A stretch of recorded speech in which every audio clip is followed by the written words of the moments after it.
কেডারে থাম দেখতেছি আমার গায়ে পানি মারে। পানি মারছে, আমি পানিতে ঢাল মারছি দেখে এসে একবারে দিমু, কিন্তু একবারে আমি দিমু, কিন্তু একবারে এখনই দিমু, আমি দিলাম কলাম। আরে আমাকে বাড়ির সামনে তো যাইস এবারে বাল ফেলাই দি পানি।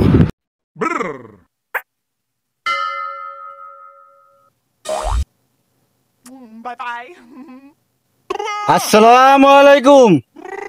ওয়ালাইকুম আসসালাম। শুক্রবারে তোর বউয়ের তোর দাওয়াত, আয়া বরিস। আপনারও দাওয়াত, যায়েন আমার বাড়ি, আপনার আর আপনার বউয়ের। কি রে শালা এদিনকে মা বাড়ি লাগে আজকে দাওয়াত দিয়ে গেল। এটা দামু এটা শালা কি মারবার লেগে আমার প্ল্যান করছে, সেদিনকে মারামারি করার পরেও আজকে আমার দাওয়াত দিচ্ছে খাওয়া।